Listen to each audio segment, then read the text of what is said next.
Hello, mate. Hello, mate.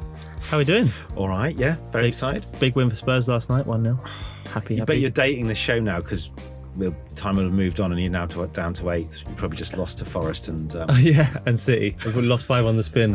Conte's been sacked. Oh, God. Well, anyway, we have got Emma Brooke today. Emma Brooke today, yeah. Excited. Yeah, I worked for her for a while at BBC. She was great. She's really, really good fun. I've been on a few calls with her as well. We met on the... the Billboard that didn't happen that we might talk about. We might talk about it. Do you think it'd be a bit risque? And we met on the Sounds campaign, which we are going to talk about as well. Yeah. No, she's done... I mean, we're going to talk about 3 campaigns she's done, but she's done loads of good stuff. And now she's gone to Leo's. So it's going to be fascinating seeing how she's getting on. She's American. She's full of interesting stories. Got great sort of point of view. She's quite digitally focused, which I think is going to be good for this chat today. So should we go and get her? Yeah, let's do it. Boo. Emma Brooke, welcome to Behind the Billboard. Thanks so much for coming on. We know you're very busy in your new role, creative director at Leo Burnett's, is that right? That's right, yeah. Yeah. Leo Burnett's doing really well. I've been reading about lots of pitch wins. Are you involved in these hugely successful pitch wins or not so much? You can claim them if you want. Like, I'm it just doesn't going to matter. claim them. Yeah. Some of the I was involved in some of the stuff on Google, although everybody was kind of in that, and we just have obviously a section of the business that we're working on, which is kind of tools. But yeah, there was obviously the Morrisons win recently, which is big. Amazing. So I can't claim any involvement in Morrisons, but so I spoke because you're on McDonald's, right? I am on McDonald's, yeah. Yeah. And is it just McDonald's or are you looking at other accounts or is it, I mean, that's enough, I imagine, McDonald's, or you do other bits? It's quite a lot. So I do McDonald's, and there's kind of a group of creative directors that work across it because it's so massive. Yeah. So there's me, and then there's 2 other guys, Jim and Andy, who are fantastic, and they were kind of on it for quite a while. Is that Andrew Long? Yeah, and James Miller's. That's right. We've had chats to them about various the big arch, the light stuff, delivery. Yeah. Yes. So how is it? I mean, because obviously I worked for you at BBC Creative, which was great, and I cried a lot when you left. It was really sad. I had literally no friends because we got on well, and so you can be honest. I mean, I imagine is it different to being in-house? Because I was thinking one of the things I was going to ask you about, I mean, I know you've worked at lots of agencies, which we'll talk about in a minute, but you did do quite a good stint, and which we can talk about today, BBC Creative, which is, an in-house agency, and then you've gone to Leo's, which is a classic. Is it a relearning, or is it just the same? What was the vibe? Yeah, it's interesting because, I started at Y&R New York, which is kind of, I guess, old school in a way of the kind of Madison Avenue ad agencies. And I had done Grey and other kind of big agencies. So it was interesting because I was like, in a way it feels familiar, but I guess there is kind of a relearning in a sense of the way that it was. I learned quite a lot when I had to go to BBC Creative, which was planning for TV promotions and podcasts and things is completely different than doing other campaigns. So I was like, this feels like home, but it also feels new and kind of, I guess a relearning in a way. But were you, because I've only ever known you as a single, were you always, because in America, when I grew up, we were always in teams in Britain. Yeah. I worked with Adam for years. And then they say, there's some American person come to work at BBH. So there's a guy called Sean Preston who was really good. And we go, what, on his own? And it was like, that, well, you can work on your own. No way. I want the sanctity of, being with someone and... Safety. Safety. Yeah. Yeah, exactly. Not sanctity, safety. Sanctity for your mind. But were you always a single? Were you in a team? How did it work in the States? Yeah. So I think in the States, it's pretty much the same as here, where you work in a team, art director, writer. And I started out as a writer. Right. And I actually was with the same person for almost 7 years, Alex Anderson. And Alex Anderson, yeah. That's her name, isn't it? Yeah, and she's one of my best friends, actually. And we got paired together when we were interning at Y&R, and just ended up kind of getting a job offer before we'd even, cool. you know. So you're getting to know each other, and yeah, got a job offer and got that's a it, job you're working? offer. Yeah, and we went to, I think, through about 4 jobs together, 3 or 4 jobs, and yeah, she's amazing. But yeah, we were definitely a duo. But then when I came here, I was like, I'm just kind of gonna do it myself. And I've worked with people here and there, but just since then I've been solo. And what brought you to the UK? Was it you? Did you come over with an agency or? No, I didn't actually. So I'm a dual citizen through my dad, so which is great. And I'd always kind of wanted to work here. But at the time, I was doing long distance in a relationship with someone I met on a plane, which is a... Hold on. Someone I met on a plane, episode 1. Yeah. Episode 1. Sounds good. Yeah, on a flight to San Francisco. Right. And he's Irish and we're still together. Wow. Honestly, that sounds way more interesting than any So Billboard. you were just sat next to each other on a plane and hit it off. Yeah, we just hit It's it a off. true love story. Yeah. Bloody hell. That could be in like Love Actually. Sorry, we're not going to go into talk about Love Actually because Dan said he hates it and I love it. So. Oh, okay. Yeah. That's just yeah. Can't stand that movie. Was there alcohol involved? And isn't there that thing in the air? You become much more emotional, don't you? Like, don't people cry at movies like Police Academy 5? It's the fear of death that does it, isn't it? Okay. That's what it is. It's Go on, like, tell us a this could tiny be our bit. last- Okay. What's his name? Patrick? No, his name's Owen. Yeah. Sorry, Owen. He's Sorry. Irish, and I usually when I fly, I always tend to get a bit nervous, so I always draw on flights. Okay. So I always bring art with me, and I put Star Wars up to watch because I'm a big Star Wars fan, and I was This is good. This is all good We're going to stuff. have another part of the podcast about Star Wars because we can talk about that. Do you as like well. Star Wars? I love Star Oh, great. Wars. We found Okay, something we amazing. like. Yeah, see, it's a There you go. squad. Yeah. Yeah, and I was drawing and had Star Wars up, and then he was kind of like, "Oh, I like your art," and started talking about Star Wars. And I think at first I was a bit annoyed, so I was like, "I'm in my space. This is my happy You zone. start putting up the armrest Yeah. and Gonna get a glass of wine," and he just kept chatting to me. But I'm gonna paint him out because I obviously wanted to chat to him too because I thought he was quite good looking. And then we just ended up hitting it off and landed. We shared a cab. No way. And back from I feel like Wow. I still have our plane tickets saved somewhere. That's so good. There's cute. I'm a massive romantic and I love stories. And That's why you love Love, actually. Exactly. And it sort of fills me with absolute despair when I think people, I'm going to sound like such an old twat, but you have to meet someone online, look at their picture and go, I'll give it a go. Rather than this sort of leaning over on a plane, having a little drink and Yeah, chatting. but it's the same as swiping in real life is the same as swiping on a phone these days. Isn't Yeah. it? You either glance, have a conversation and continue it, or you glance, have a conversation and stop it. Right? Are you swiping at the moment? No. I mean, I'm pretty sure my wife doesn't listen to this podcast, but Kelly, he's not. He's been a really good guy. Okay, look, that's a brilliant aside. God, I don't know where to go from that. Should we just go to the end of Emma's Street, Dan? Do you think? So yeah, the first segment we always ask is the podcast, the Billboard at the end of my street, and it kind of gives us a view of what's happening on the street right now. So have you got something special for us? Yeah, I had something here. So I've recently moved to Twickenham, and it's really funny because there isn't really any billboards in the area, and I was walking around and I was like, okay, I've officially moved to it's not the countryside, it's still London, but Suburbia. I was like, there are no billboards here, where I was in Peckham before and it was like I could see my ads everywhere, which was amazing. But it's actually really close to Heathrow, and I've been going a lot to Heathrow lately for shoots and for travel, and it's literally so close to me. And I saw these ads the other day, pretty recently, and I just absolutely love them. And it's for Airbnb, and it's for their different categories that you have that you can search.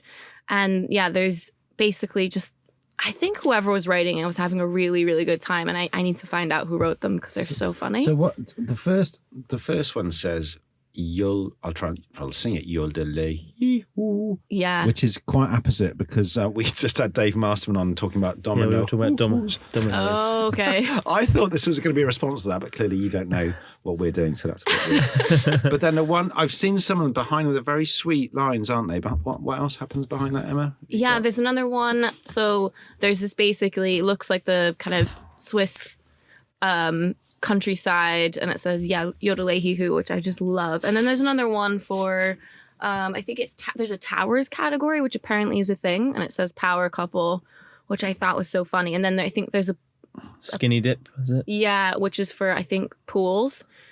And it's just kind of funny. It doesn't exactly say what you're looking for, but it's more kind of, I think, the feeling, and it kind of drew me in. The fun of traveling. I like these. Nice. I think their work is good. You know, Airbnb, it's better and better. You know, it becomes a bit Apple-esque now. You know, it's quite That's cool, true. isn't it? Yeah. Just the way they show you one thing. Well, they've got 2 tracks, haven't they? They've kind of got the consumer-facing version, which is what we're looking at here, but they also have the become a host version of their outdoors as well. That's true. They focused on that a few years ago, and I think now it's switched back to the joy of traveling again. And I guess that's a response to where we are in the world. What other great outdoor have you seen recently? Well, it's funny because I wrote this down because I wanted to say something about it, and I was judging recently for regional judging for the Andes, which was really fun. Always like so inspiring because you go, oh my God, there's so many talented people out there. I wish I'd done that. I wish I'd done that. I wish I'd done that. Yeah, same. Yeah, and it was just there. I mean, there was so much great work, but and then also just amazing stuff coming out of Sweden, like Really? Yeah. just amazing. But yeah, there was this really interesting ad that I saw, and it was for the Dole Sunshine company, and it's called the Malnutrition Label, and it was all about basically how there's kind of like so many bad things in food and stuff, and how you might not necessarily associate their food or whatever with being nutritious. And so they printed basically like from their own ingredients a label, and it was like there's more nutrition in this poster than there is like in some of the things that you're consuming. And I was like, that's pretty crazy that And they printed with fruit juice. Yeah, because we did it on our Insta. Some stuff we do on the pod, and other stuff we do on the Insta feed. So we spoke to Richard Denny, who's the ECD, and he sent us a bit of blur. Yeah, it's great, isn't it?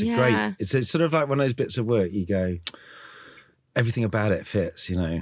And it looks different, doesn't it? Because it looks like a label sort of thing. it does. It looks like a label, which is so smart.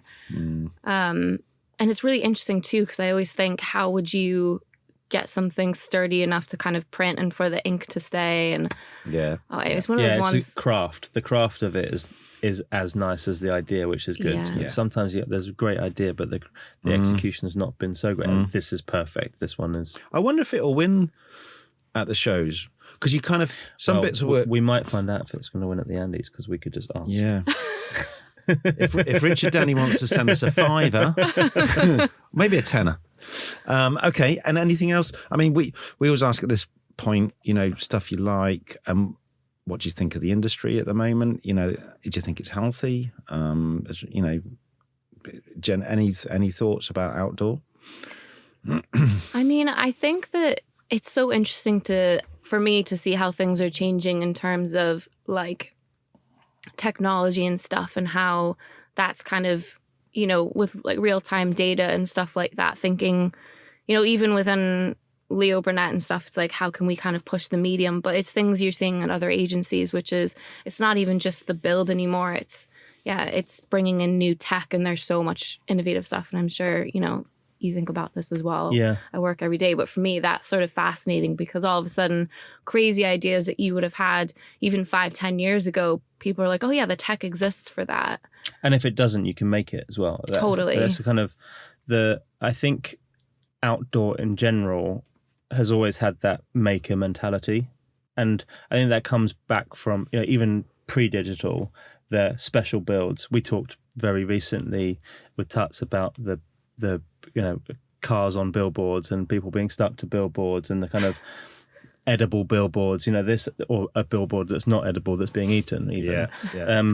You know, that maker mentality of our industry has always been there. And I think with the rise of digital, there's I want to use data in some way. How can I integrate that into my story? You know, is it updatable content? Is it just smart use of the location and the data? Like, I think as an industry, it's always evolving, and it's from that maker culture.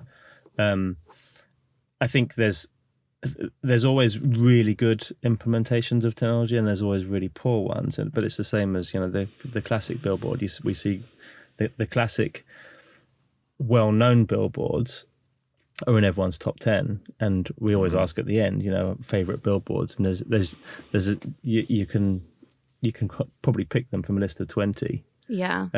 Whereas none of those that people say is my favorite billboard are digital. Yeah. And it's quite interesting because, and I don't know if it's just that nostalgia or if it's when I was most inspired is when I was younger. I'm not sure what it is, but I'd love to see people coming in and saying, actually, my favorite billboard was something that I saw in pixel rather than paper. Yeah. I mean, the thing I think is interesting what you talked about then is you either need someone to come up with such an audacious idea that you have to go and bespoke the tech to make it happen. Yeah. Or someone needs to look at a bit of tech. Like we talked about the corner of the building AI thing and use it in a way which you go, oh, that's how you use that technology. The thing I find hardest as a sort of creative is someone says, oh, there's this bit of kit that does this, that, and the other. And I'm sitting there going, how the fuck can I use that? I don't know how to use that. And then someone goes, oh no, if you want your phone to talk to the poster, like quite many years ago, Dan and I did something about domestic abuse where if you sent a message from your phone, it's called drag him away. You can drag the guy away from abusing the woman, and he's dragged all the way through the posters. So he ends up at the other end of the station. Wow. So when we worked on that, I was like, all right, that's cool. But it needed that level of, a product or an idea or, a concept to make it work. So it is that, isn't it? It's that kind of mixture of, there's all the tech, but you got to make it work in a really... idea. And it always starts from the idea. And I think that's it's the reason that my company exists, because people come to us with a problem and we help find a solution for it. And so I love sitting in front of an idea and someone says, so this is the idea we've got. How can we make it work for the out-of-home space? Is it a technology play or is it a location play? And how can we craft it for the space? All too often we're seeing briefs of, I've built this for another format. Can you reformat it for outdoor? And that stuff's never going to be in anyone's top 10 lists. Whereas the stuff that gets into the top 10 list is, well, here's a problem. Let's collectively find a solution. Yeah, didn't Tut said something like, or actually, no, it was Dave Masterman, sorry, getting them mixed up. He said, don't just grab a bit of AV and hang it outside. Yeah. Which is a really, a very quick way of saying, stop fucking grabbing stuff from elsewhere. Yeah. You've got this brilliant space. Anyway, just before we get into your work as well, so we had David Colbert's on just before, actually on Thanksgiving Day, he was in with us, and we talked about the difference between the US market and the UK market. Where do you see that from an outdoor perspective, from the work that you were doing in the US to coming over here and working on campaigns that sit in the outdoor space? Yeah, it's interesting. I mean, the thing I always found, and I was obviously more junior when I was there, so I feel like probably when you're junior, you're not making as much work necessarily as you are when you're like senior or a creative director, I guess, because you're maybe across more things a year. But I guess for me, I always kind of found it really... one of the things I actually found really sad was that like sometimes you would sell in even if it was like a billboard or things like that, but you'd never see it because they'd go, amazing, like this is going to our market in like, the Midwest. And it's like part of the thing I love about the UK is that, I can go see the work that I've made. Yeah. And it's still like, it just never gets old. But it's like, I can go to somewhere in London, or I can go to Leeds or Manchester, Edinburgh, or any of those places, and I can see the work. Yeah. And that kind of almost reminds you why you do it.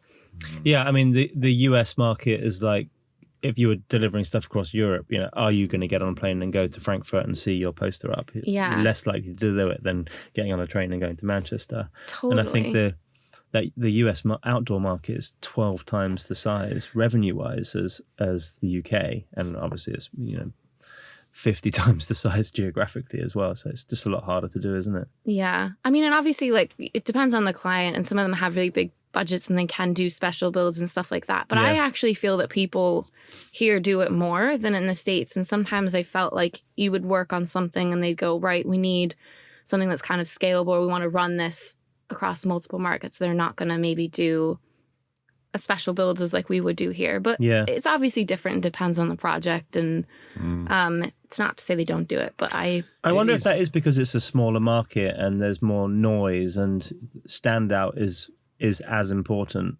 Yeah. And, obviously in the US market, there's massive roadside market versus the pedestrianised markets that we have in urban environments in the UK. So your ability to immerse yourself in a special build or an experience is, I'd say is probably more likely. It's interesting. I was thinking when you're saying that, because say you do a TV spot, you'll probably be able to see it, or you can find it. And then radio, a press ad, you can go and buy the paper. But the billboard's an act. You have to go to the place, which is quite interesting hearing you talk about it. I remember doing something for Bailey's, and we'd talked about it for so long, and then we'd shot it for it. I think it took so long, and I never even thought it would ever happen, and then it did. Or was it the perfect pour? No, it was the lips, just massive place with yeah. Rankin, and I sat opposite. I went home one night and I saw it, and it was like it was really amazing feeling, because you kind of go, oh, all the people involved, put their energy into that, and the fact that half the people are just reading their newspapers didn't upset me. But I've said to you before that I think one of the defining moments of my career is coming out of the subway at Times Square and seeing the ad that we'd been poring over for 6 months. It was like an augmented reality thing. Seeing it up on screen and people getting involved in it. And he's like, it's almost like, Mum, Dad, I think I've made it. It's like it's that moment of I've done something. It's in Times Square, one of the most famous advertising locations in the world. Well, this is a good seg to ask Emma, and I have a feeling this might be in America. About your first. So we always ask our guests your first billboard. I'm going to move the slide on. Here we are. Now, do you want to talk us through it? Yeah, this is funny. So, I mean, this was really, really on in my career when I was, a baby, so to speak. But it was in San Francisco, and it was you work on quite a lot of tech there, which is interesting in a lot of ways.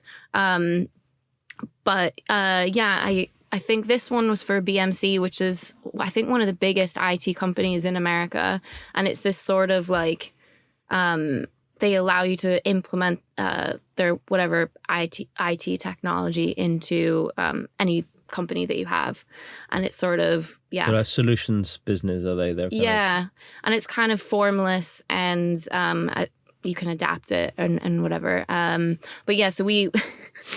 I think they wanted to change the perspective of IT as being super, super dry, and it's not really seen as a sexy thing. And they wanted to make it more human. So we had we took over this massive tech convention. There were all these different trucks with different headlines. And this one, I think it says, the new IT runs on high fives. Formless IT, less waiting, more celebrating. And, it's just a bit of fun. And it wasn't, I think, going to win any awards or do anything crazy. But for me, it was really exciting because it was the first time I'd seen anything that I wrote on a billboard.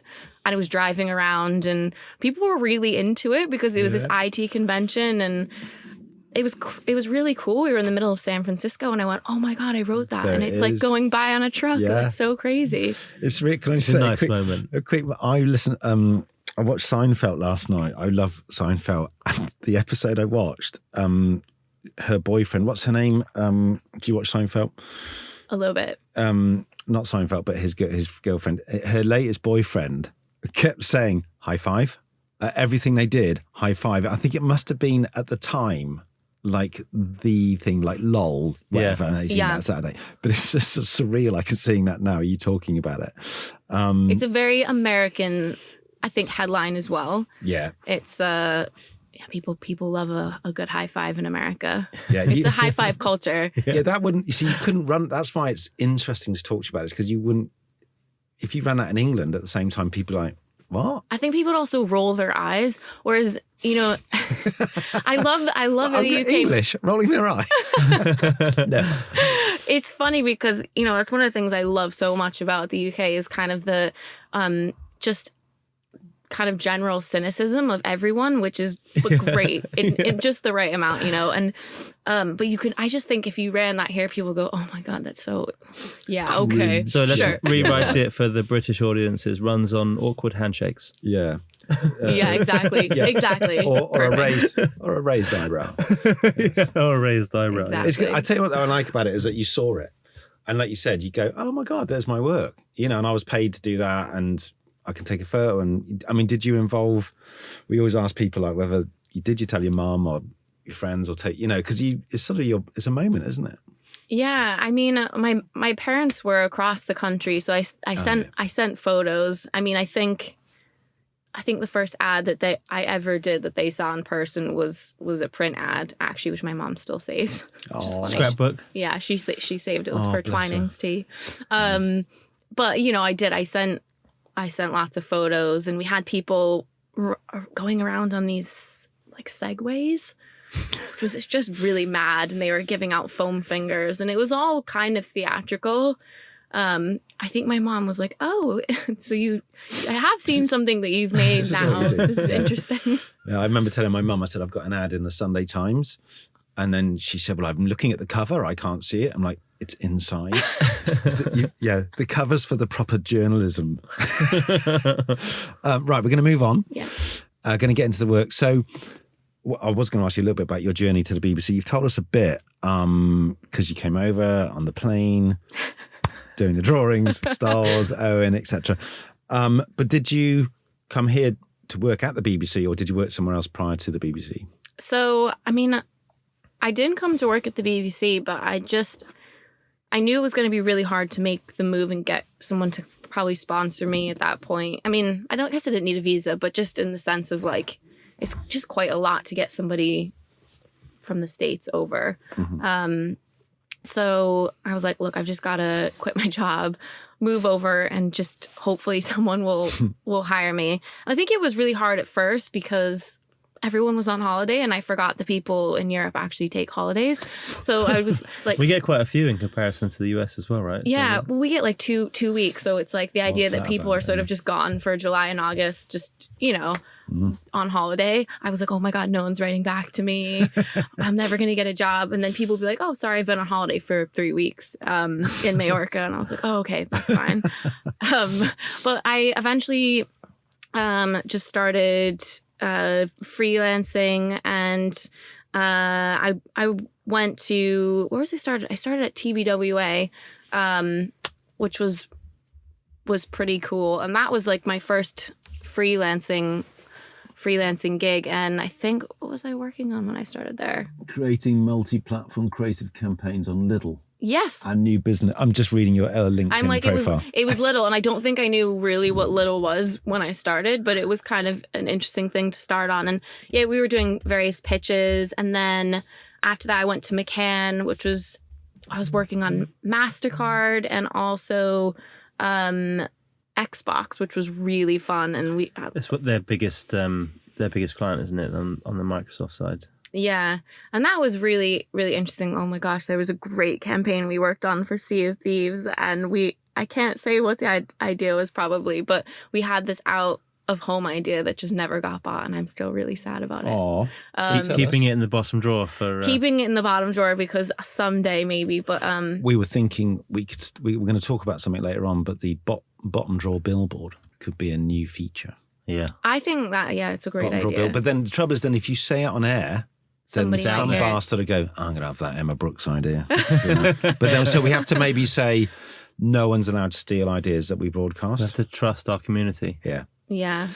Okay. So then, so I was at McCann, and then just kind of freelancing. And then I kind of wanted to maybe go somewhere more permanent. And I was talking to, do you know the guys at the talent business? Yeah. And they had this role at BBC Creative.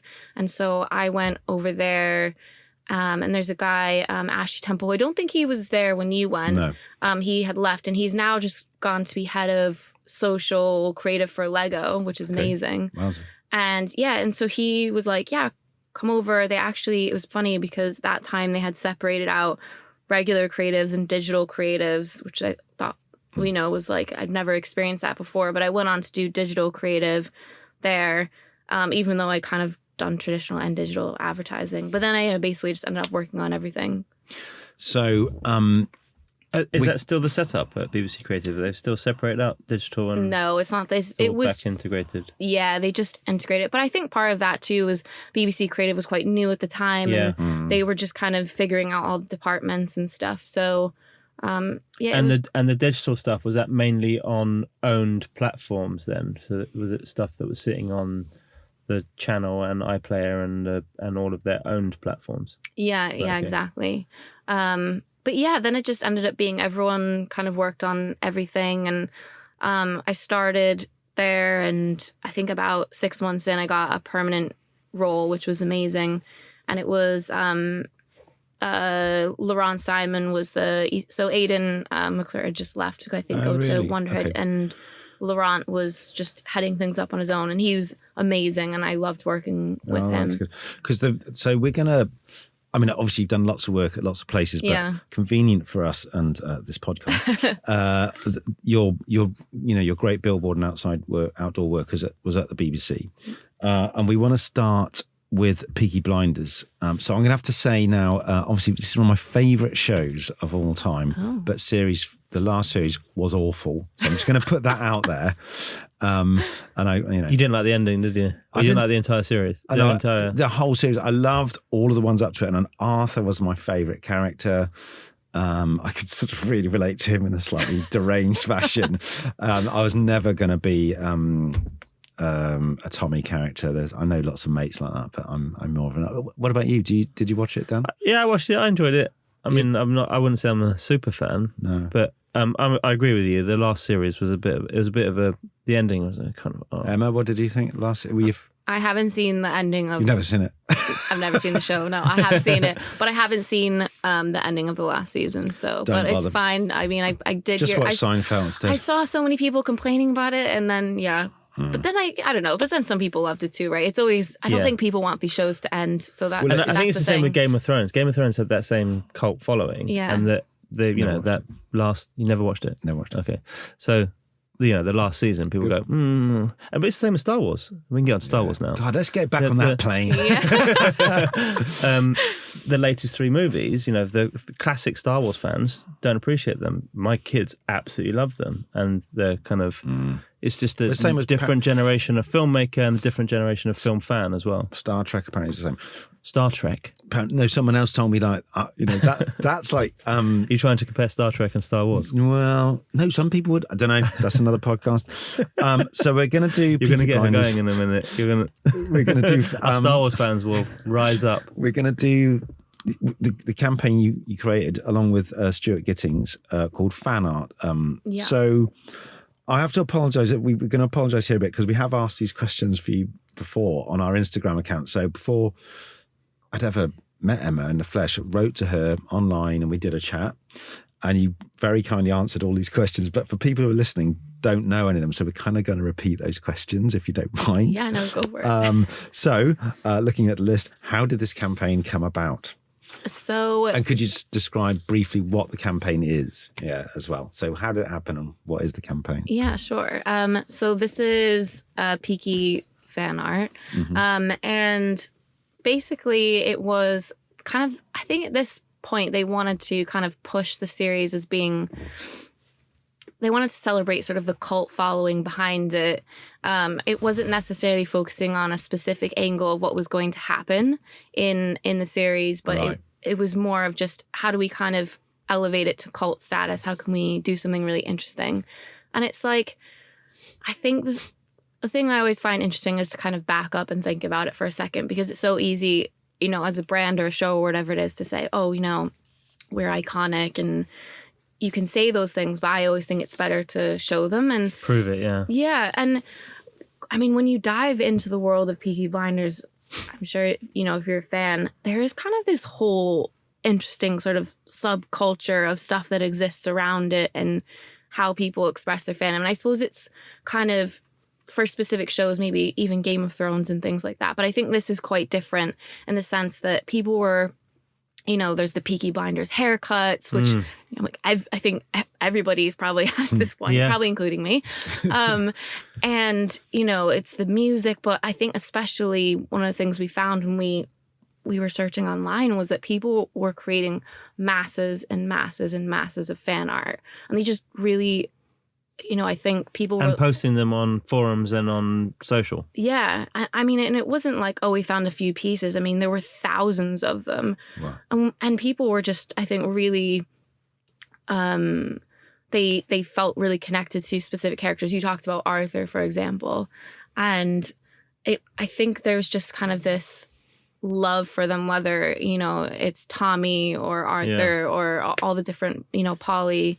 They were, and I mean, I don't want to get jumping ahead, but some of the stuff's pretty good, right? It's not like it's great. Fan art as in slightly shit pencil drawing of someone. Yeah. I mean, they're amazing. Yeah. Right? I mean, we were like, I remember like Stu and I looking at some of the stuff that existed and we were like, this is really good. Yeah. And so we just thought there's no better way to kind of celebrate the show kind of reaching cult status than to show, the love that the fans had for us. So we came up with Peaky's fan art. And we basically what we did is we held a competition and I think we got like 1,200 submissions from around the UK. And was that seeded out on social channels and that we're running a competition for fan art? And yeah, it was through, there was like I think there was a company as well that we worked with them, now forgetting the name of, but they... It's a crowdsourcing type company. They kind of helped with it and we kind of got the word out on social and things like that. But anyways, people, I think, it was about 1,200 submissions that we got from around the UK. And how... I'm fascinated by this because I love the fact that you haven't, for want of a better word, got in the way. You've just got the work, and that's I think that's a brilliant creative strategy and idea. But how did it land on you and Stuart's desk? Was it a bunch of emails? Did people send it in physically? How did you see it all? So was it overwhelming? Was it a bit scary? Yeah, it was quite overwhelming when we finally looked at it all because, how do you take 1,200 pieces of art and cut them down to 12? Maybe. It's so hard. And I think that's a thing that, it's also like you feel quite responsible because, you can tell the time and effort that people have put into this. And not all of it's digital art. Some of it was, oil paintings and pencil. And people really spent so long on these things. And so I think you feel a responsibility to the people to take the time. So we really poured over it. And we ended up choosing 12, but we also had an online gallery of the top 100. Because when you chose, sorry to interrupt, when you did the 12, was your brief from the producers, from the marketeers, did they say like, we want, 6 of Tommy, 2 of Arthur, some of Polly? How did it work? Were you given, you've got to have this many of this character, or did you just pick the 12 images you thought were the best? They didn't say specifically you have to have, more of Tommy or things like that. But obviously he's kind of probably the most iconic character. I think a lot of that season in particular and kind of where he was mentally in the show was, I think, really struggling kind of mentally. So I think we naturally got quite a lot in because people had kind of seen where he was in the season previously. But yeah, I think they probably wanted to feature him more. But then obviously we got in loads of other characters and things like that. So obviously, as you can kind of see looking at it, it's more Tommy, bit of Polly, bit of Arthur. And how does it work at the BBC? Because, lots of the people listening to this would have worked at agencies or around the business and not necessarily on the client side, kind of internal creative team. How does it work with, you got people running the show in terms of Peaky Blinders, the show. There's obviously a director of the show. How much of the marketing material that goes around a show launch goes up to the people who are running the show for approval and coming back down? Are they seen as a client, or is it all run out through the creative department at BBC? Yeah, it's interesting, and I'm sure like you found this as well, that it's kind of it's a different kind of way of looking at the structure. But I suppose in a way it's sort of similar to like, so you have your internal creative agency and then we have marketing, and they work across various projects. But then instead of them sort of, they are kind of the client, but not really, because you're on the same team, and then you have the external kind of production companies that are actually the creators of the show. So you have like a Stephen Knight or something like that, and they'll come into the office, or you work on Killing Eve, and you'll get like Phoebe Waller-Bridge in the office, and which is pretty cool. But yeah, you have to also share those ideas with them, so you end up having kind of almost two layers of, it's not necessarily like client, so to speak.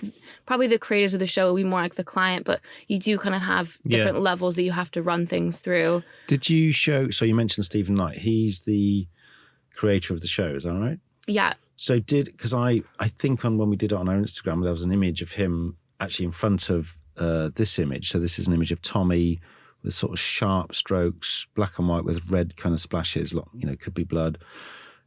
So did you show the cast and the writer the work? Is it for an approval, or was it kind of just a, hey, do you like what we're doing here, but don't kill it sort of thing? Or was it, how is that, to Dan's point, Yeah, I mean, everything kind of had to be run by them. I think they're obviously quite, they're protective of their show and their characters and how that's kind of projected to the world. So they had to agree on all the artists and everything. And I think actually he was outside. There was another really big billboard of Tommy that was in Birmingham, and I think that is the one that he was stood next to, which is very cool.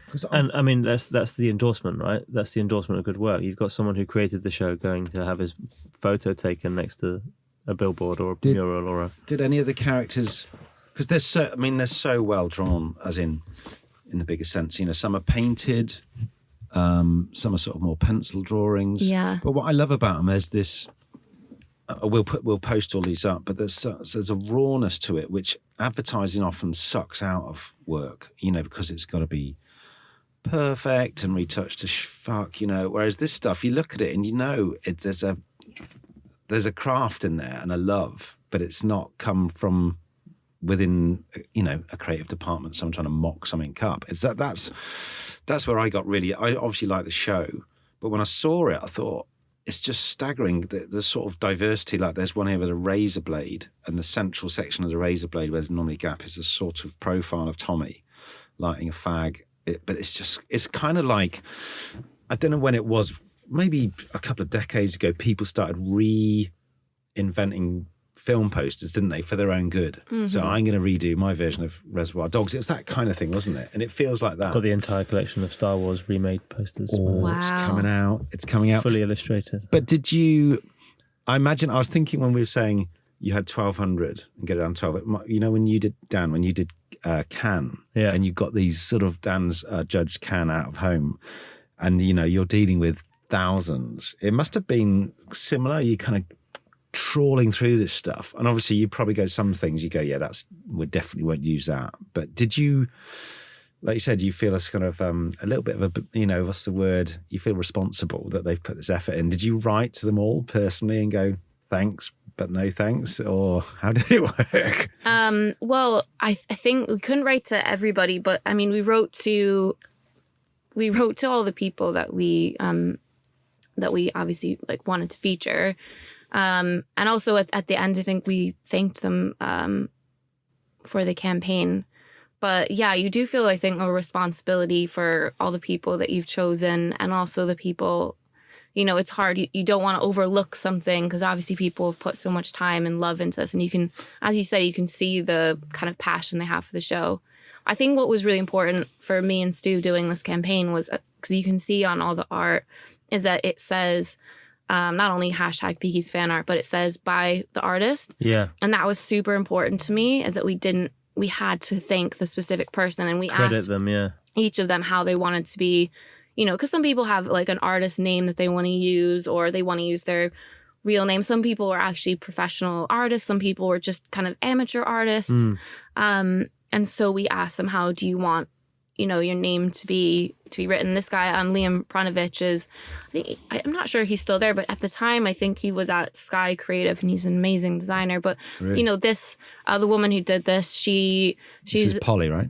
Yeah, she's amazing, and like, her town got behind her. I think the mayor like threw a party for the town. And Wow. so we wanted to thank all the people. And then the thing that was also really important to me, as I said, if you're a fan of the show, you need to be able to, it's that thing we were talking about before, you need to be able to see your billboard, right? Yeah. So when we were looking at the media planning, Stu and I kind of mapped out the whole UK and where these specific artists were. We put them on a map, and I think there's an image of it. Yeah, there. That's where they all were. Oh, okay. And we so made they highly likely to see their own work in their hometowns. Yeah, so we had, massive sites, and we said there needs to be a massive, large format out of home near where every one of these people live. Or if you're in a small town, you need to be able to be within, 30 minutes or, That's absolute. I mean, commutable. That's why this is such an amazing campaign, because not only your idea, your observation, the way you didn't get in the way of it, the way you credited people, it feels authentic. But then to go to this extra mile is beyond, because you're going, that's so truthful, isn't it, to the people, to show them, right? Yeah, it's brilliant. Because it's that thing, like you make something and you want to be able to show your family and friends. And I think the stuff that really made me the happiest was seeing, so I think the artists and I, we all started following each other on social media, but you'd see them posting with their families in front of like a billboard in Manchester or wherever it was, and it was just the joy that's giving them as well. Yeah, and it was just literally the best thing. And we think we had a museum ask to use one of the pieces of art, and all the artists got compensated as well. And for me, it needed to be really authentic. It is, without being too obvious, it's sort of the reason why we do this podcast, because there is such a brilliant, you look at it and you go, oh, that's nice.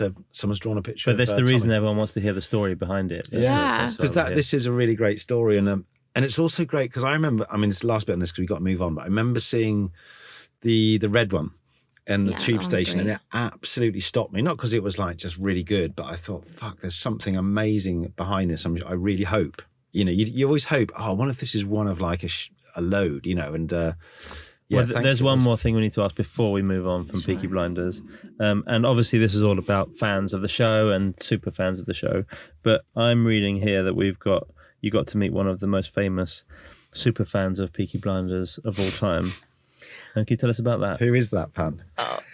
So as part of this kind of fandom campaign, as I said, we were doing deep diving of the internet. And one of the things that we found out through our research was that Snoop Dogg was this massive fan of Peaky Blinders. And I think he'd actually, so it started back, years ago, and he was tweeting, I'm on the plane, I love Peaky Blinders, like the show is amazing. And we were like, not just like little tweets, like he would go like videos and stuff, and he was just this incredible fan.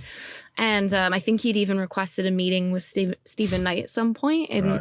And so we just thought, well, what better way to kind of celebrate fandom than to get him to reimagine the show's theme tune. So he re-recorded Red Right Hand, which was kind of, I think it's always going to divide people, but it did really well. We got like written up in Rolling Stone. So it's the tune by Nick Cave, isn't it? Yeah, Nick Cave said he loved it, which was great because, you're so, we were like, if Nick Cave doesn't like it, I'm going to just, hide. So then you can say to Mum, I've met Snoop Dogg, I'm in Rolling Stone magazine, that again. So it was a great campaign. This was all just like pure joy. Yeah, it's funny, isn't it? Because you never, that is the joy of our industry a bit. You kind of go, you find yourself somewhere and think, fuck, how did this happen? I'm with like Snoop Dogg singing a song, Yeah. It's great. He really was a massive fan, and that was just, it felt like we really got to authentically. Right. Well, look, it doesn't, I was going to say it doesn't get much better than that, but I'm looking at a massive logo that says Killing Eve. Right, let's talk about this. I have to quickly say, I know nothing about the show. My wife followed it intensely. I didn't watch any of it. I know about, obviously, but do you? No, I didn't either. Okay, Emma? So... A fan of this, obviously working on it? Yeah, it's great. And so it's this show, and it basically follows this kind of psychopath Villanelle, and she is sort of obsessed with this MI5 agent Eve, and they kind of have this game of cat and mouse, and the story evolves over the various seasons. But in the beginning, it was kind of really about this obsession between the characters, and they're chasing each other all around. Right. And it gets quite dark, but it's also quite, it almost feels like they're in love with each other, and you can't quite tell. There's this real tension, and it's this fantastic show. And Phoebe Waller-Bridge was writing on the first season. It was great. So, quick question. So you're briefed on this. Yeah. But was it for you and Stuart again, or was it an open brief, or were you given it? So it's just you? We would compete same as you would in an agency. So same as Peaky's, you compete against other creatives. Okay. So, but was it an open brief, or was it like 2 or 3 teams? Like we'll give it to you, and you. I don't remember how many teams were on it, but probably like 3 or 4 teams. So when you did, because I'm going to move on a bit. So the title of the work you did was called Public Displays of Affection. Is that right? Yeah, that's right. So if you look at the work, we'll talk about it. But what I love about it is, you should tell us. But it's like there's such personal sort of messages, the kind of thing you'd sort of send each other on WhatsApp or something, like little kind of asides, and yet you've done it in the most public arena, outdoor. So could you talk us through it and how you got to this winning, the route that was chosen? Yeah, so it was basically, the brief was about to show the kind of building kind of insane obsession that the two main characters have. And when Stu and I started talking about it, we said, it kind of reminded us of, like those really terrible billboards that people take out, and it'll be like, Amy, will you marry me? But it's like the worst typeface ever. It's like, it's Comic Sans. Comic Sans. Or, somebody's like photoshopped something really terrible. And they always make you laugh, right? And you also have to think, if someone did that to me, I would be so horrified. But, Owen, are you listening? Owen's like, no. Cancel the billboard, Owen. Cancel the billboard. Good point. But they're just so, it's just so kind of in your face and terrible and cringy, but also there's a boldness to it that we like, where people are like, I'm 100%. Because other people, they think, oh, I'm going to do something, more intimate to show my affection. But if you're that kind of obsessive, you're like, what would I do? I should take out a billboard. That's a great idea. Yeah. So we felt it was a little bit kind of deranged in a good way. And so anyways, this kind of played out. We wanted people to look at it. And I think the thing that was so brave about the BBC, and I really have to credit them for this, is that it was unbranded. Yeah, I was going to ask. And I still can't believe that they let us do that. It was... Have they done that before? I haven't seen anything from them unbranded, I think. If they have, I don't remember, but it's... I actually don't know anybody that would let you do that, to be honest. It was pretty amazing. But the headline says, "Does this excite you, Eve?" ? And then there's a hashtag that says... Crazy for Eve. So That's it. Nothing else. Yeah. So if you looked up the hashtag, it would link you to the show, and there'd be trailers and things like that. But it was very much, we wanted people to look at it and go, hang on, is there some crazy person out there taking out billboards? Yeah, and then search the hashtag. And that was kind of... What's the next one here? What's this Have one you say? told your husband about us, Eve? Yeah, Does and this the next excite one... you, Eve? Has anyone seen my girlfriend?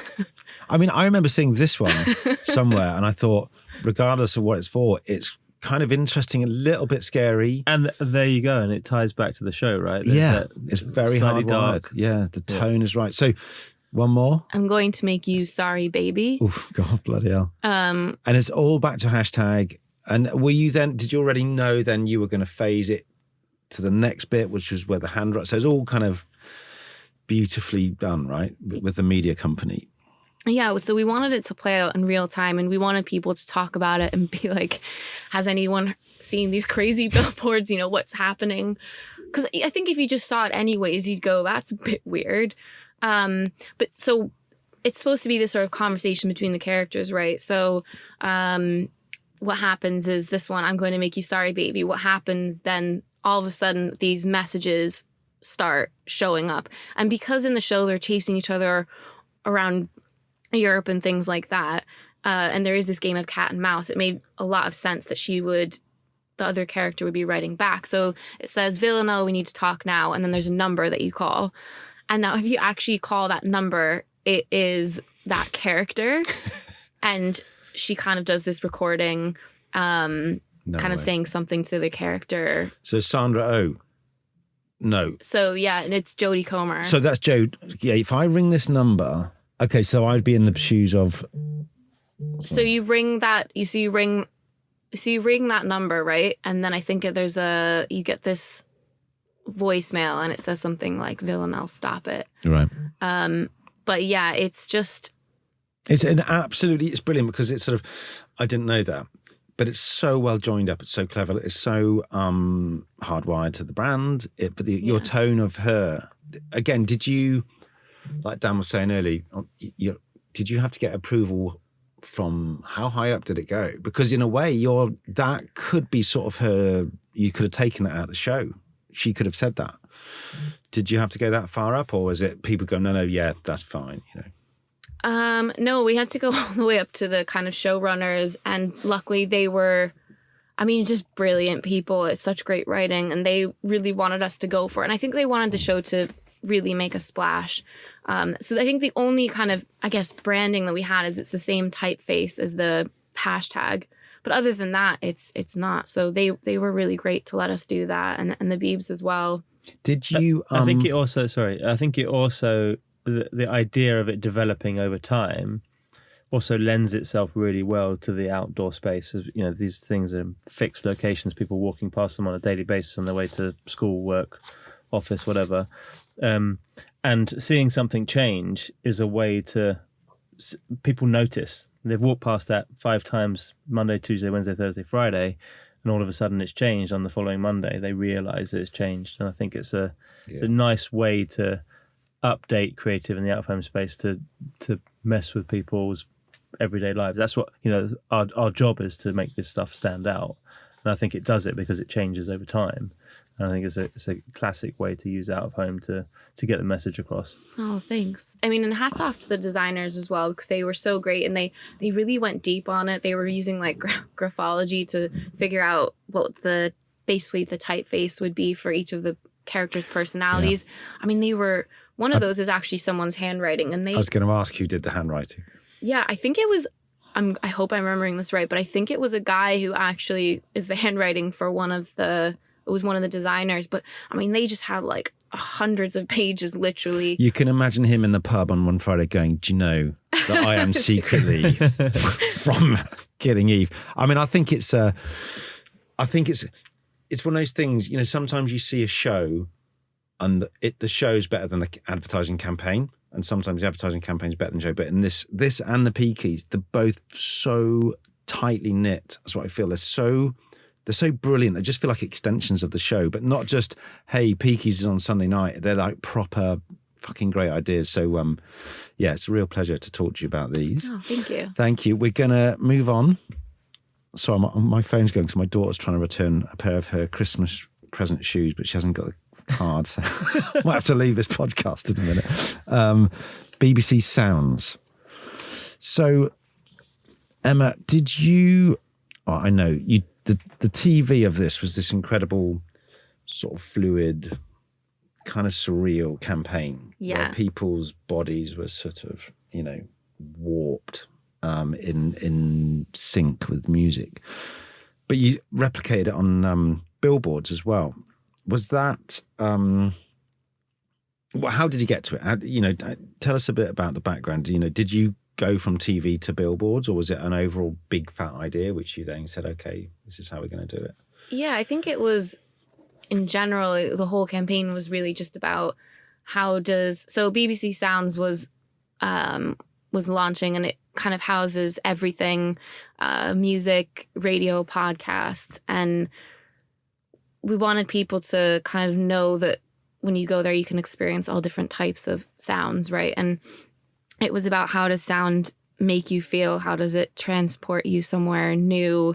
And I think we wanted to get that feeling across in a really visual, kind of surreal way. Yeah. Because I think if you are listening to a podcast, maybe it opens your mind to something and you get a bit nerdy with it, right? Or if you're listening to a certain type of music, you know, it's escapism, it's excitement, or makes you cry. And then, you know, it's just, there's so many different things that you can take away from all these different sounds, right? So we wanted to focus on that. And it was a real joy. We shot with this photographer, Michaela McLucas, who's fantastic. And then we had designers at Beebs kind of manipulating the images. A guy called Dan O'Mara was working on it.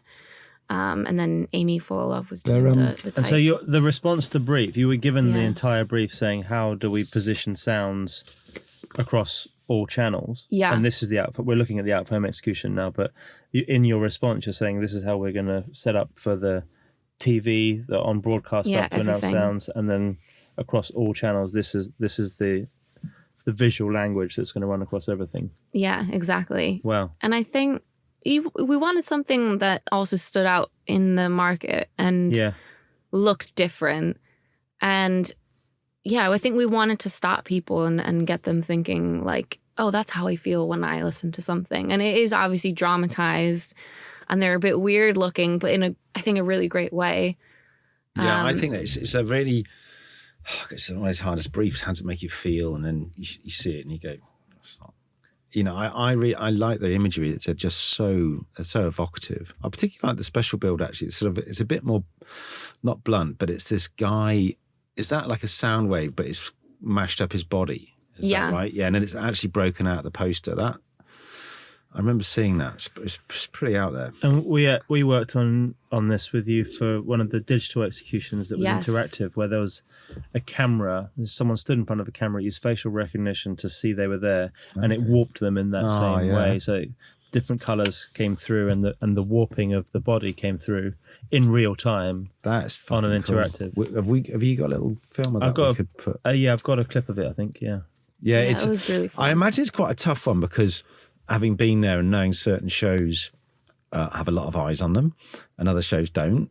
And in your time there, did you, if you do a new show, like when I worked on Vigil, there wasn't so much on it because you hadn't, and this sort of like legacy or hard muscle, people just going, oh, might work, might not. Whereas if you work on, I imagine, Peaky's, was it harder? Because there's so many, like Doctor Who or The Apprentice, there's so many people going, oh, we don't do that. Did you find it more liberating working on a new show or a new way of looking at something? I mean, I suppose like for me, working on something like a Peaky's, I think I felt almost a pressure, responsibility to do the show justice. Yeah. Because of the existing fans. Because of the existing fans, yeah. Right. And then I think you do have more freedom on something when it's a new show because it's really just how you want to present it to the world. I mean, they obviously want it to do well, but I guess there's a little bit more flexibility because you don't have all those people going, well, that's not the show. That's not how people, that's not the true, unless you're a true fan, and you get it. You want to make sure you're being authentic. Do you remember, there's an aside here. Do you remember that team? Oh God, I think his name is Matt. He worked on Doctor Who quite a lot. Matt Reese? Yeah, Matt and Dom. And they're super fans of super fans of Doctor Who. I remember they did the thing at Liverpool Docks, right? No. I was going to get to that. They were sort of half involved, but they had worked on Doctor Who a lot, like over 2 or 3 years. And he said he went into his local pub, and he had tweeted something about Doctor Who, and a guy came up to him in a pub and said, "Hey, I don't like what you're doing with Doctor Who."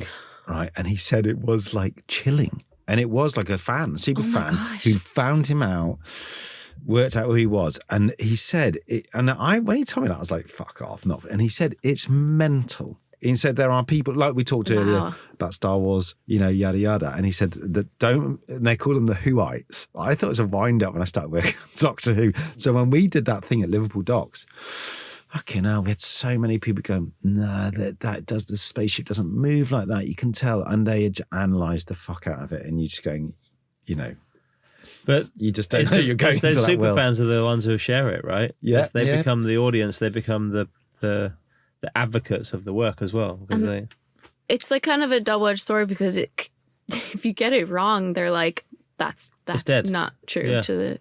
So you do have and to they kind won't of- share it. And then it's that. I think with this though, with sounds, with it being a service, it's a departure from the programming, and it encompasses so many things. So it's interesting to see the BBC working on that stuff internally at BBC Creative, because it's like, we have a creative department here. This is the way to launch a product, and here is, going back the other way to the marketing department, here is a visual language for you to hang everything off for the next 12, 15 months, because it continues, right? They're still using this as a kind of for visual messaging across the site and across the service. Yeah, I mean, it's quite an iconic look, and it is distinct. We spent so long developing it and getting to this place, and I mean, but you're right. It does. I think it was challenging because it does encompass so many things. When you think, I mean, obviously, like a Spotify does podcasts as well as music and things like that, but nobody really knew what BBC Sounds was, and it's. Yeah. I think it is hard to say, oh, you can get your news here, and you can also get your sports and different podcasts, and you can also listen to like drum and bass or whatever, and it's.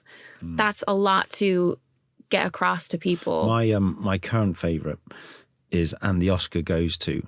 Do you know that one, Paul Gambaccini? And he, do you know Paul Gambaccini's got the best voice ever, and he tells you about. It's a bit like I'm going to say like our show, it's not really, because it's a bit better. Because you've got the best voice ever. Exactly, but it's like it tells you the stories behind the Oscar winners, but it's done so fucking well. It's only half an hour. I thoroughly recommend it. But Sounds is amazing. It does transport you. You can be sitting in your kitchen and making a bit of food, and yet you can be hearing about why the deer hunter got the big statue. Well, I mean, we've seen that brief a few times from the BBC when they're doing something with iPlayer. The iPlayer brief. It's got thousands and thousands of shows in there, and there literally is something for everyone in there. So, the ability to do that on BBC Sounds, which again is I think it's the same restriction really, where you've got like all of these different services. How are you going to bring it to life? I think it's done beautifully.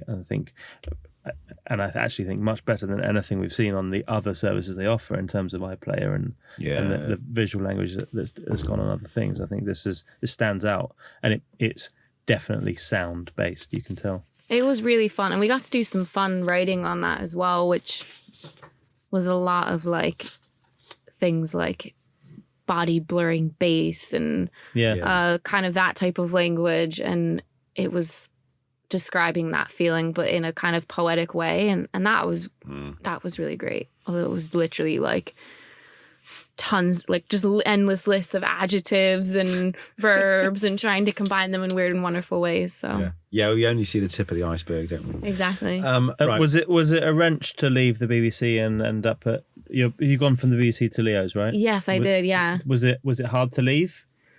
I mean, I think it was hard to leave it in the sense that I loved working there so much, and you get to work on really, really interesting stuff. I didn't push you out, did I? It was because of Hugh. I loved it. It's all about you. Oh, there's a song about that. It's all about the people are really nice there. Yeah. Like, they're really nice. They're really smart and passionate, and I loved getting to touch so many different things. And I think it was hard leaving. It was mainly hard leaving Hugh. Yeah. But having worked at both the places like you. Yeah. And this is a big up to Leo's. I mean, Leo's is a brilliant place to work. Yeah. And I think it would take, I genuinely was upset you went, because I really enjoyed working with you. I think you're really great. But everyone has their time. You can't just. I remember someone saying, "Don't be sad when someone leaves. Like, be happy for them because they're going on to something bigger and better. Well, not better, but it's just a different thing. And you can't stay somewhere forever. That's just mad unless you own the place. I think it's great to refresh and. And you're excited about the opportunity with, obviously on McDonald's accounts, huge, and it's big. Yeah, it's really great. And I felt, I guess what you were saying is, I was sad, but in the sense of I was also really excited because Leo's is a great place, and I wanted to I wanted to work with Mark Elwood, who's the ECD there, and Chaka Subani is now the global chief creative officer, and she's in our office, which is so cool. Yeah. I think as a woman as well, I really looked up to her, and her and Mark are just fantastic, and they're wonderful. So I was like absolutely buzzing. I was sad to leave my friends and things like that, but I was so excited. But also from there, having worked on both sides of the fence, it's when you say you're at an agency like Leo's and they see someone like you having done such a kind of mix of stuff, it's invaluable to get people like that working in your creative department. There's nothing against, people have worked just at agencies, but the older I get, the more you work in different places. It just arms you with so much more, and you become just a more attractive creative. So I think it's a great move. I think it keeps you fresh as well. That's the thing, yeah. Right? So new place of work, new clients to work with, different playground to play in as well. In terms of the for McDonald's, they obviously touch many more mediums as well. As I think it's a great opportunity. I think if you say McDonald's and BBC programs, God, you couldn't think of probably two bigger, more exciting things to work on. So it was definitely like a huge. It was kind of you couldn't really turn down the opportunity. It was amazing, and they're a fantastic client, like lovely people, so smart, and it's a great one to be on. I'm also on Pop Tarts as well, which is a great one. Oh, you never said that. We'll have to start again. No, that's okay. We have Kellogg's, and but it's the one Kellogg's thing that I do work on. Which I imagine love. the other brilliant thing, and this is where definitely Leo's wins, is they're in Chancery Lane and the BBC in White City. And I don't know about you, but I never found White City that inspiring. I would find Chancery Lane a lot more inspiring. I do prefer. I just love being in the thick of it. In the thick of it. Yeah. It's a beautiful location. Like you go by the law courts as you're coming in. Like often I'll see like a D6 or something. It'll be something that I've done, and I'm like, I'm on my way to work. It's so nice, Whereas I remember White City when, if I'd had a busy morning or a bit of stress, I'll go for a walk and see what I can see. And it's just like loads of concrete. And then I got all the way to, I'm a football fan, so I found QPR's ground. I thought this would be interesting. And I just walked around, and then I just came back. And that was it. There's virtually nothing there. It's kind of a bit of a wasteland. I think there's a Soho House now. Yeah, yes, that's right. Yeah. Right, we've got to move on. To finish, we ask all our guests this. Your favourite billboards. So you've cheekily put in two. I know, I'm sorry. Right? I shouldn't really have. Tell us your first one. Okay. This was so hard, and honestly, I don't even know how you pick one, because there's just endless amounts of brilliant work. This one I really loved, and it is basically for Reebok. I think it was done, 2016. Mm-hmm. And it was done by an agency called Animal in Stockholm. And it was to basically advertise this new shoe called the Z Pump 2.0. And I think the whole challenge is that people didn't really think about Reebok as a running shoe company. So it was kind of like, how do we advertise this new shoe, and how do we get people thinking about us as, running company. So they had this billboard where basically, I think it says, "Are you fast enough?" For the Z Pump, and basically you would run by this billboard, and if you ran past it at a certain speed, you would get the shoes. Oh, nice! And I've not seen this one. I just love it. It's so smart. And so you just they had like a speed gun in there. That's like a I think that they had what was it? It was like in-speed camera and some kind of like tracking that would figure out your speed. And so if you went past it, you had to beat this speed. Yeah, you got the shoes. And you just like, the case study for it is amazing, because you've got people, in like high heels, and you've got people in trainers and just going for it. And I just love that, because it gets you to interact with the billboard. Yeah. I remember saying this and thinking, well, thank you as well, because it's a really interesting piece to talk about. But it's obviously a billboard, but it's interactive, it's engaging. You don't forget it. I remember seeing the case study and people kind of changing their shoes, but it's such a smart thing as well, because it does talk about the sort of the shoe and the sport, and are you good enough? It's more than just a billboard, isn't it? Yeah, it's just brilliant, and I love I love work like that. The other one I really love, and I'm really sorry because I picked two and that's not really the rules. That's all right. This one was called A Social Swipe, and it was done in 2015, and it was done by an agency. I'm going to pronounce this wrong, but I think it's Kohlrabe or Kohlrabe. But it's German, and they did it in partnership with Stripe.com, the payment system. And I just love this. Again, because it's interactive, and that's one thing I just love about billboards when they're that way.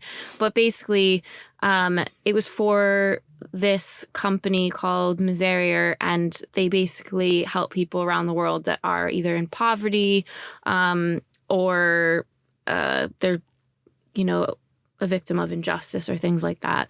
And so what it did is, I think it was the first billboard where you could you could basically donate with your credit card. Right. And so what you do is you see this, loaf of bread and it says feed them. And then you can kind of literally slice a piece of bread with your credit card. It slices it off. And then it says something about this will go to feed a family in Peru. Very cool. And Very it's the cool. same thing. It has like two hands that are kind of bound.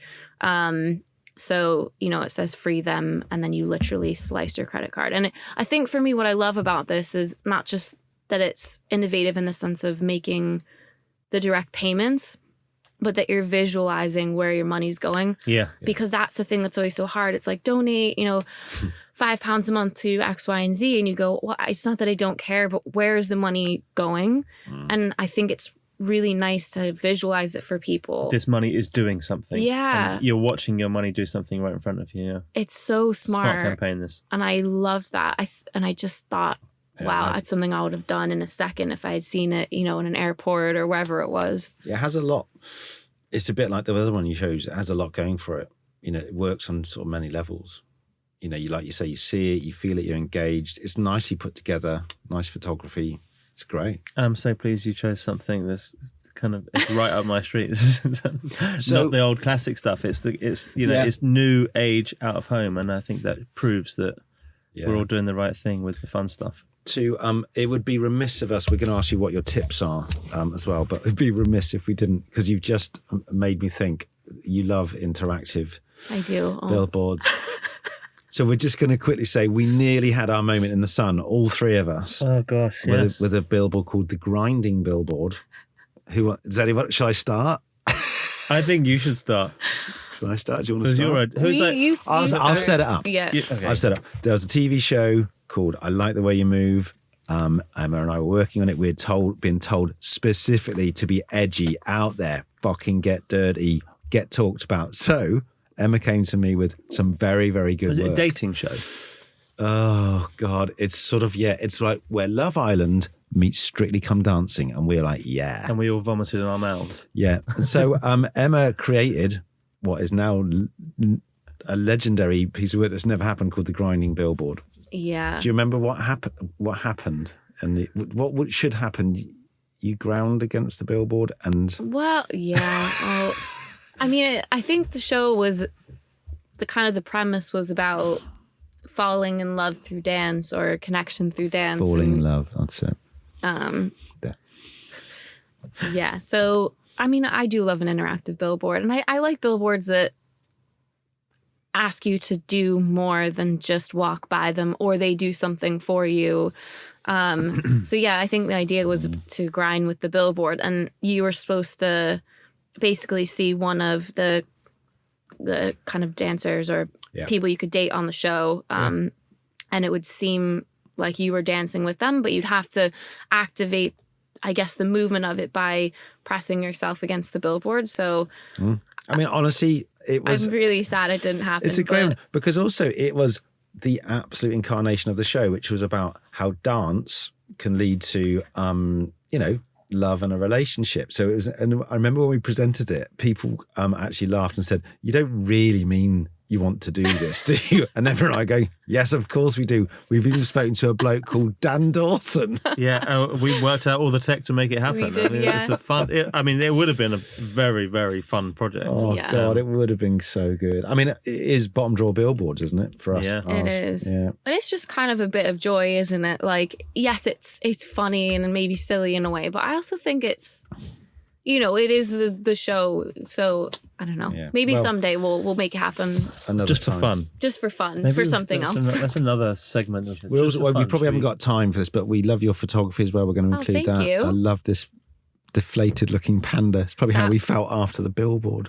Yeah, exactly. That was outside my old flat in the Mission in San Francisco, and this really? panda was there for like 2 weeks, and every day it would look sadder and sadder, or like change position. Oh God, I it's know. brilliant. It looks human, doesn't it? It looks Yeah, real. it's very doesn't it? sad. We want to ask you one last thing. Your tips, not just for creatives, but anyone trying to do some outdoor. Does there anything, little rules you live by, or when you're doing work?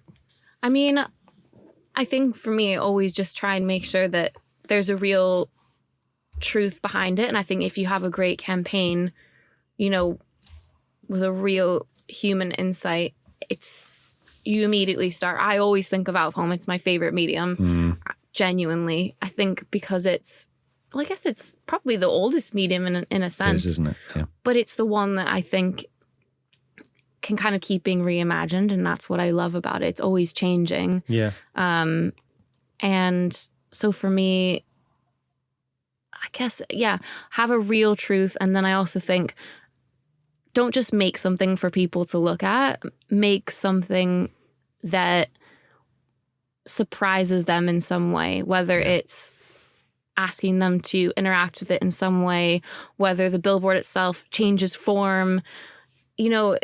Yeah.